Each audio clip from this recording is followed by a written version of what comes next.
मामा लाजे भाटिया कुल लाजे चौहान, जय मैं परनु तुर्कनी तो पश्चिम उगे भान। ये वो अमर दुआ है जो वीरमदेव ने खिलजी के सामने कहा था। इसका मतलब है कि मेरे मामा जो भाटी वंश से हैं और मैं जो चौहान कुल का हूँ, अगर मैं किसी तुर्कनी से शादी करूंगा तो ये तो बात ऐसी ही होगी जैसे सूरज पश्चिम से उगा हो।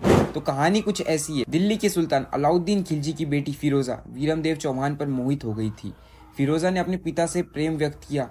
अलाउद्दीन खिलजी ने वीरमदेव को बुलाया और कहा, अगर तुम फिरोजा से शादी कर लो तो मैं तुम्हें गुजरात का राज दहेज में दे दूंगा। लेकिन वीरमदेव ने अपनी परंपरा, अपनी कुल, अपनी मर्यादा, इन सब का सम्मान नहीं झुकने दिया। उन्होंने खिलजी की बड़ी सी बड़ी दौलत, राजगद्दी सब ठुकरा दिया।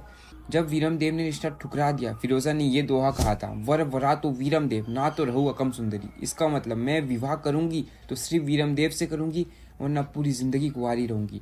पर वीरमदेव ने अपनी प्रतिज्ञा नहीं तोड़ी। अलाउद्दीन खिलजी गुस्से से लाल हो गया। उसने जालौर पर चढ़ाई शुरू कर दी। जालौर वही राज्य है जहाँ के राजकुमार थे वीरमदेव।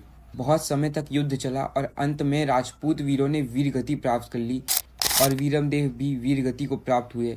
उनका सिर काट के खिलजी की फौज ने फिरोजा के सामने लाकर रख दिया। फिरोजा अपने प्रेमी का कटा सर देखकर बिल्कुल टूट गई। फिरोजा ने दुखी में ये कहा था, ताज तुर्कनी चाल हिंदुई हुई हम, बो भोरा भार तार, शीश ना झुकू सोनीगार। इसका अर्थ है, मैं अपनी तुर्कनी धर्म छोड़ दिया है और अब से मैं एक हिंदू हूँ और आप मेरे पति। अब तो मुझसे मुंह मत फेरो। लेकिन ऐसा कहते हैं कि वीरमदेव का कटा सर भी फिरोजा की तरफ मुंह नहीं करता। दुख से व्याकुल होकर फिरोजा ने यमुना में कूदकर अपनी जान दे दी। कहती है उसने वीरमदेव का सर का अग्नि संस्कार हिंदू रीति रिवाजों से करा और फिर आत्महत्या कर ली। राजपूत वीरता की ये कहानी, फिरोजा की अमर प्रेम और वीरमदेव की मर्यादा, ये एक मिसाल